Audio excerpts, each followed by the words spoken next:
Sydney. Delayed kami ng ilang minutes lang. And hindi na masyadong makapag-vlog guys kasi kailangan namin ulit dumaan ng immigration din. Saka naiihina ako. Yan. So, CR muna kami.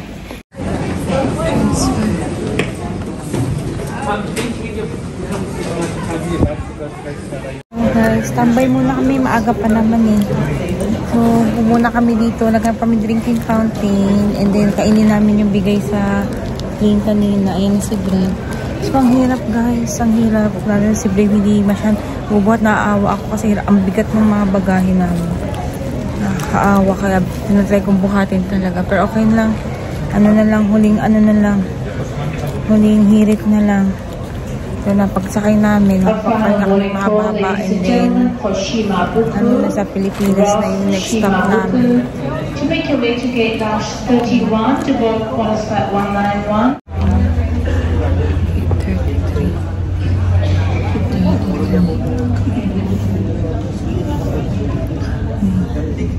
Pagod na kami. Happy. Happy? Are you happy or sad? Huh? Are you happy or sad? Yes. Are you happy or sad? Sad. Sad, why? Happy. Where's daddy? Daddy. Where's daddy? No? Oh no. No more, no? No siya. Yeah, Brave, we'll go home too, Kabi. Te. Okay. Dito na kami mismo sa tapat ng gate namin and napansin ko, ang daming uuwi. As in, ang dami talaga. Feeling ko puno nga yung aeroplano.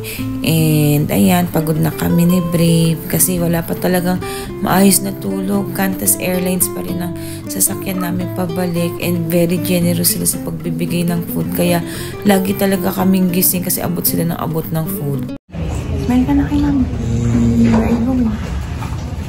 Down.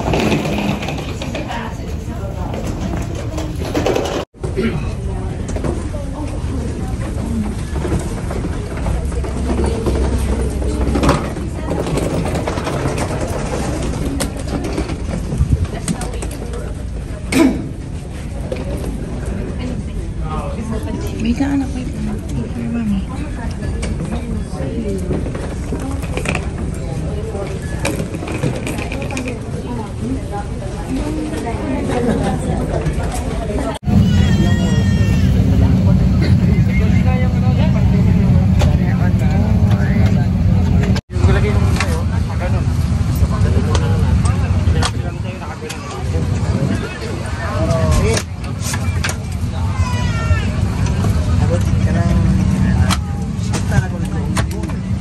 What are you watching?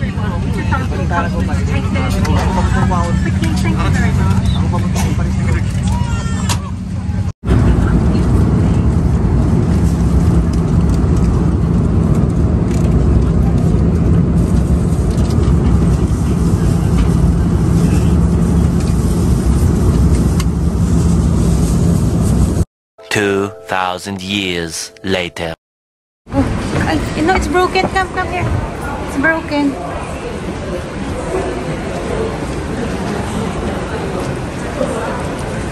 Sira. Hanggat mo kanyang backpack. Very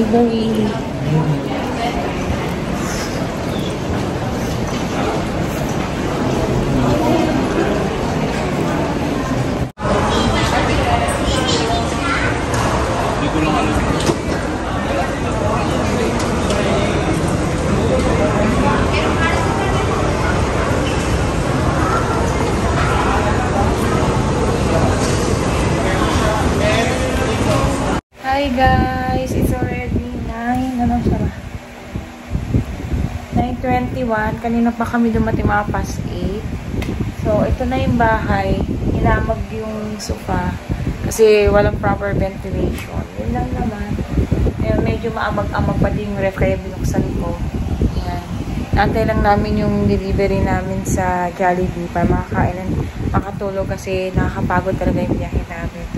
So, ayan. Nakasurvive naman kami. Kasi kanina, walang trolley. Nung ano, naghanap ako ng trolley, wala pa ng trolley. Eh, nung ano, inaantay ko yung bagahe, tawag dito, yung may sakto, may supervisor sa likod ko, tinulungan niya kasi niya, ma, dandan po, baka maano yung paa niyo. Ako, kuya, wala po bang trolley? Kasi kung may kasama akong special, hindi ko mapagtutulak yan ng mga bagahe namin. Eh, may inaantay pa akong isa, sabi ko. Yun, may inutusan siya, and then, ayun, nakuha na kami ng trolley kasi ang dami naghahanap ng trolley. Yun.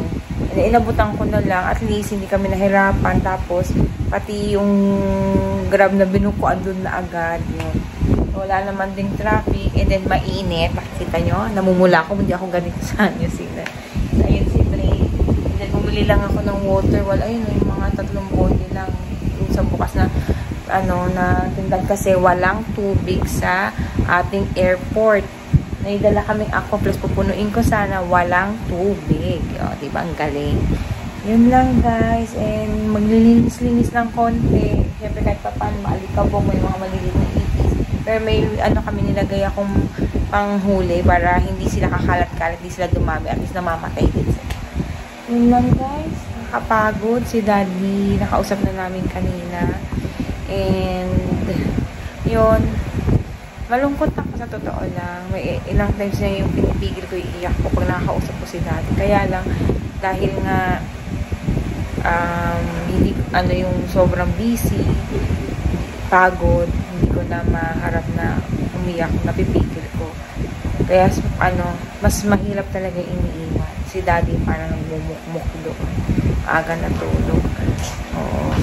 Kasi ako, sobrang dapat gising ang diwa ko dahil nga, yun nga, ang hirap ng dami dinadaanan. Yun, hindi ko na maharap na umiyak. Pero pag kausap ko siya, tumutulo talaga yung luha. Ay, miss ko din talaga sila. Siyempre, mahirap naman. 3 months na, yun ang pinakamatagal na magkakasama kami. And tuwing hinahanap siya ni Pete, katulad ng papasok kami sa aeroplano, sa Auckland. Sabi niya, Daddy, so hinahanap niya talaga. Oh, no, Daddy. Oh.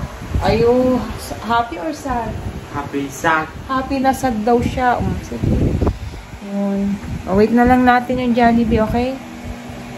Pero busog naman kami sa sa aeroplano. Kasi from time to time, bigay sila ng bigay ng ayun, may mga dala pa nga ako. Bigay sila ng bigay ng mga kutkutin. Kaya, hindi ka magugutom doon. May ice cream pa nga. Yung may coke pa nga ako, ayun. So, yun guys. Papahinga na kami. So, ito na. Tapos na ang aming, vacation sa New Zealand. Back to reality kami. Wala na akong, ganun talaga. At wala na sabi ko, yung, para makuha nyo yung mga gusto nyo, talagang may kailangan ka isakripisyo. So, kaya kayo, pag-isipan nyo, worth it ba na magkakalayo kayo? O okay lang, basta maano nyo yung mga pangangailangan nyo at lubog nyo. Yun. No, ayoko umiyak. Ayoko na umiyak. Totoo lang. Nakailang iyak na din ako. Baka mapaiyak nyo pa ako, guys. Dahil malungkot talaga. Malungkot. May miss ko si Dad.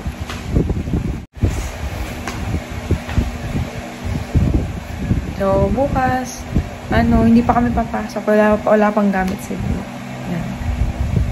Dami ko pa kasi kasuwins, maglilinis pa ng bar. Pero babawi muna kami ng tulog. Oh, what will you say to it's okay to be? Different. Maging mabuti po tayo sa mga tao, mga bata may bansa na katulad ni Brave. And, see you again on our next vlog, guys. Supportahan niyo pa rin po kami.